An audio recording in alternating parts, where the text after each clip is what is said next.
Benefits of GST, which is a very important slide. How will GST benefit every section of the society? सबसे पहले तो जैसे मैंने आपको बहुत विस्तृत तरीके से समझाया कि कास्केडिंग ऑफ टैक्सेस ख़त्म हो जाएगा, और कास्केडिंग ऑफ टैक्सेस क्या है मैंने आपको समझाया, और उसके कारण ओवरऑल रिडक्शन इन प्राइसेस भी हो सकता है। तो consumers will be benefited in most cases. अब इसके लिए मैं एक आपको एग्जांपल देके समझाऊंगा। देखिए यहाँ पर हम एग्जांपल ले रहे हैं कि एक ऐसी आइटम है जो कि एक्साइज ड्यूटी का स्टैंडर्ड रेट इसके ऊपर लग रहा है और वेट का भी स्टैंडर्ड रेट लग रहा है।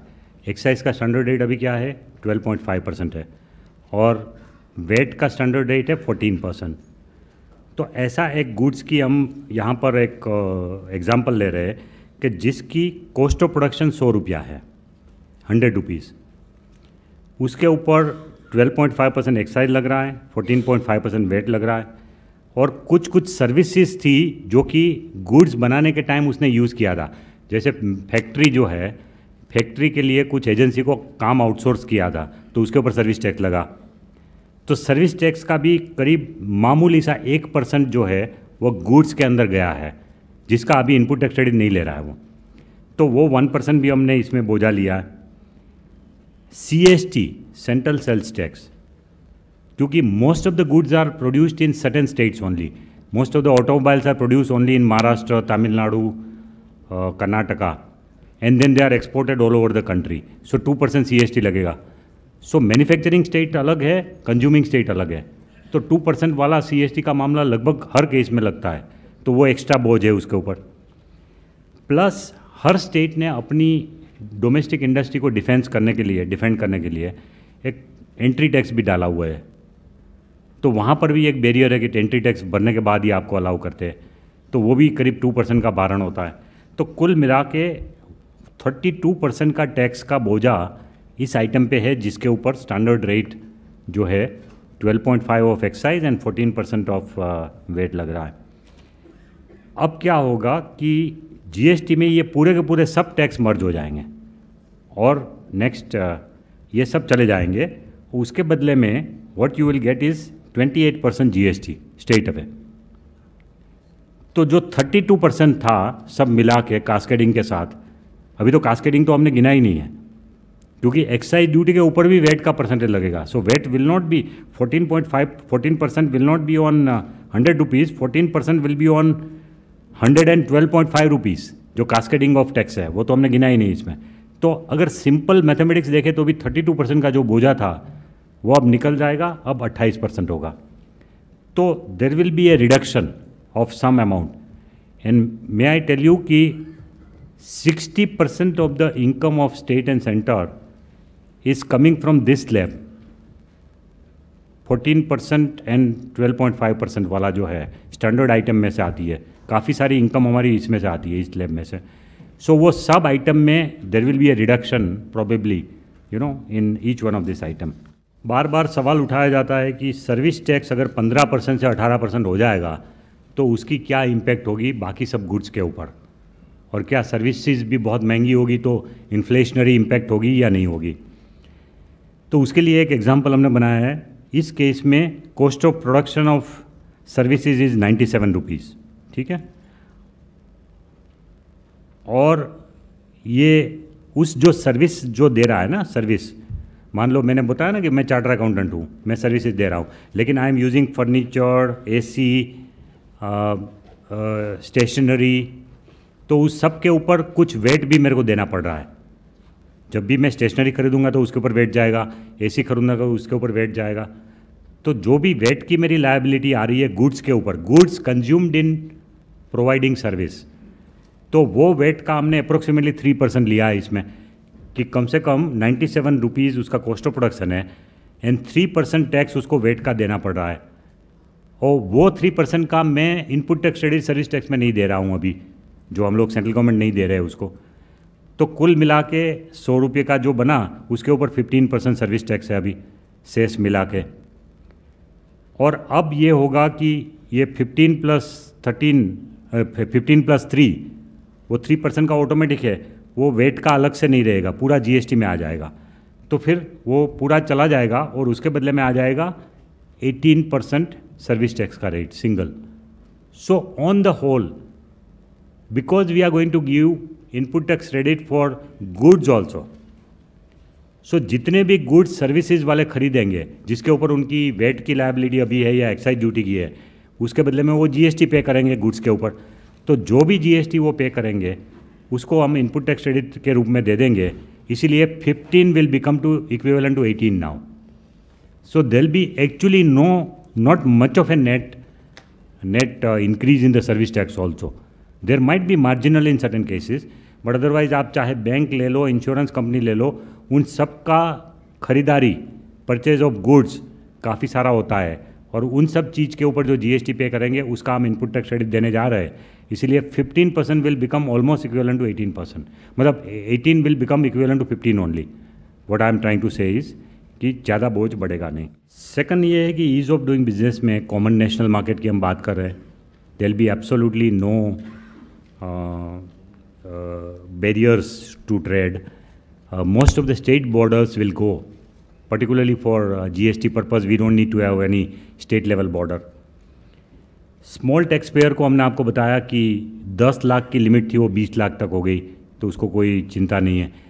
कंपोजिशन वाला स्कीम भी लाए 50 लाख तक, तो स्मॉल ट्रेडर को और स्मॉल मैन्युफैक्चरर को भी फ़ायदा है, स्मॉल रेस्टोरेंट वाले को भी फ़ायदा है. तो वो सब तो निकल गए इसमें से. डिक्रीज़ इन ब्लैक ट्रांजेक्शन, क्योंकि हम लोग इन्वॉइस टू इन्वॉइस मैचिंग कर रहे हैं और हम ये कह रहे हैं कि अगर आपको इनपुट टैक्स क्रेडिट चाहिए तो फिर आपको रजिस्ट्रेशन में आना पड़ेगा और आपको रिटर्न इन्वॉइस वाइज फाइल करना पड़ेगा. इसलिए जो नेट के बाहर कोई ट्रांजेक्शन छूट जाने की संभावना बहुत कम हो जाएगी. It is a self regulating system कि जिसमें किसी को कहने की ज़रूरत ही नहीं है. जो आदमी रजिस्टर होगा उनका माल ही लोग प्रिफर कर सकते हैं, ऐसा भी हो सकता है. तो in short it is a self regulating system कि जिसमें सबको इंसेंटिव होगा रजिस्ट्रेशन कराने के लिए और टैक्स पे करने के लिए. End to end invoice matching है इसलिए. सो ब्लैक इकोनॉमी में भी काफ़ी रिडक्शन आ सकता है. उसके अलावा हमने एक of course non intrusive electronic tax system है और एक ई परमिट का भी हमने प्रोविज़न किया है. Way bill e permit. What is this e permit?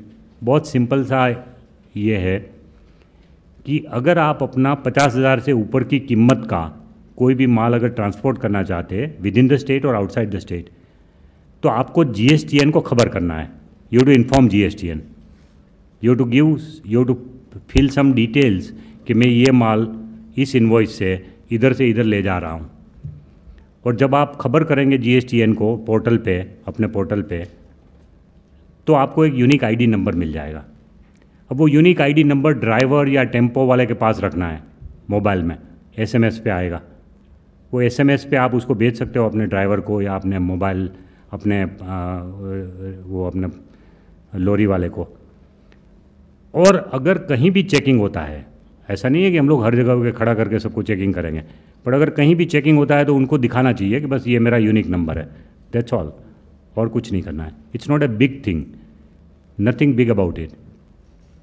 और इसमें भी हम ये कह रहे हैं, काफ़ी ऐसी दहशत फैलाई गई है ट्रांसपोर्टर के द्वारा कि भाई इसमें हमारे ऊपर बोझ आएगा. हम ये नहीं कह रहे हैं.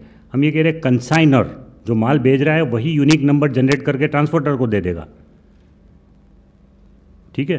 बट अगर कंसाइनर इतना छोटा है और वो विनती करता है ट्रांसपोर्टर को कि भाई मैं बहुत छोटा हूँ, मुझे ये सब नहीं आता, तुम कर दो, वो व्यवहार बन जाएगा उनका है उसके साथ. तो ट्रांसपोर्टर भी एक उनकी सब डिटेल डाल के जीएसटीएन पोर्टल से यूनिक नंबर जनरेट करके एसएमएस में अपने पास रख सकते हैं. ये भी सुविधा दी गई है. सो कंसाइनर के ऊपर पहली रिस्पॉन्सिबिलिटी है या ट्रांसपोर्टर. कंसाइनी भी कर सकता है. मान लो मैं छोटा आदमी हूँ और मेरा कंसाइनी जो है, जो माल रिसीव कर रहा है, वो बहुत बड़ा ट्रेडर है, तो कंसाइनी कर देगा कि ठीक है मुझे डिटेल दो, फ़ोन पे ले लेगा, एसएमएस पे ले लेगा और वो एक यूनिक नंबर जनरेट करके, वो सिस्टम से एक यूनिक नंबर जनरेट करके चलेगा. सो जब भी कोई गुड्स ट्रांसपोर्ट होगा तो एक यूनिक नंबर के साथ मूव होगा. ये भी एंटी इवेजन प्रैक्टिस है. काफ़ी सारे स्टेट में ये प्रैक्टिस ऑलरेडी है. गुजरात, कर्नाटका, वहाँ सब जगह है ये. इस तरह की ई परमिट निकालने के बाद ही आपको माल ट्रांसपोर्ट करना है, तो वो करने से भी काफ़ी फ़ायदा हो जाएगा. There is a simplified tax regime, जैसे मैंने आपको समझाया कुछ लोग पूछते हैं कि इसमें पेपर वर्क बढ़ेगा कि घटेगा, क्या आंसर है? ज़ीरो हो जाएगा। There is no paper to be kept, zero. आप अपना सब कारोबार जो है इलेक्ट्रॉनिकली रखिए और वही रिटर्न बन जाएगा आपका। ज़ीरो, एक भी आप सब कुछ कंप्यूटर में रखिए और उसको अपलिंक कर दीजिए रिटर्न के रूप में। Reduction in multiplicity of taxes, जैसे मैंने आपको बताया, कंजम्पशन बेस्ड टैक्स है, प्लस CST एबोलिश हो रहा है। ये दोनों वजह से जो कंज्यूमिंग स्टेट है उसकी इनकम बढ़ेगी। जितने भी कंज्यूमिंग स्टेट है, डेस्टिनेशन बेस्ड स्टेट है, टैक्स है, तो जिस स्टेट में जितना कंजम्पशन उतना आपका आमदनी बढ़ेगा। So that is how it is going to be benefit to poorer state. Making India को दोनों तरह से हेल्प करेगा। पहला मैंने आपको बताया इंपोर्ट पे पूरा IGST लगेगा, इसलिए लोकल मैन्युफैक्चरर जितना टैक्स दे रहा है उतना इंपोर्टर भी देगा, इसलिए मेकिंग इंडिया को बढ़ावा मिलेगा। दूसरा कि कोई चीज़ आप अगर एक्सपोर्ट कर रहे हैं तो you should be given complete refund of all the taxes that you पे इन इंडिया। लेकिन अभी की सिस्टम में ये संभव ही नहीं था। अभी हम लोग उसको रिफंड दे रहे थे एक्साइज ड्यूटी का, कि अगर एक्साइज ड्यूटी कुछ पे किया है तो उसका रिफंड करके हम लोग एक्सपोर्ट करने दे रहे थे। कुछ स्टेट अपने वेट का भी रिफंड दे रहे थे, लेकिन what about CST, what about entry tax, what about other taxes which are paid, वो सब उधर पड़ा रहता था। तो इसका मतलब ये हुआ कि एक्सपोर्ट करने वाला इंडिया का माल वो महंगा पड़ता था, टैक्स की उसमें थी इसलिए। अब ये हो जाएगा कि पूरे के पूरे सब टैक्सेस एक में आ जाएगा GST में, और जब आप माल एक्सपोर्ट करेंगे तो जितना GST का पेमेंट आपने इंडिया में किया है वो पूरा का पूरा GST का आपको रिफंड मिल जाएगा। सो दैट मीन्स कि goods will be exported but the taxes will not B exported. पहले ये हो रहा था कि टैक्सेस भी एक्सपोर्ट हो रहे थे, which is not a good thing, क्योंकि Indian product becomes non competitive. तो अब हमारी जो कंपटीशन में खड़ा रहने की जो शक्ति है इंडियन मैन्युफैक्चरर की, वो बढ़ेगी, because we are giving complete refund of all the taxes. और कुछ स्टेट में वेट का रिफंड दे रहे थे, लेकिन 2 साल तक मिलता नहीं था वेट का रिफंड। अब ये ऑनलाइन 7 डेज़ के अंदर 90% रिफंड मिल जाएगा आपको, जो भी टैक्सेस आपने पे किए एक्सपोर्ट करने के बाद विदिन 7 डेज़ आपको 90% रिफंड मिल जाएगा। तो ये रिफंड की प्रक्रिया भी जल्दी होने से एक्सपोर्ट को भी बढ़ावा मिलेगा।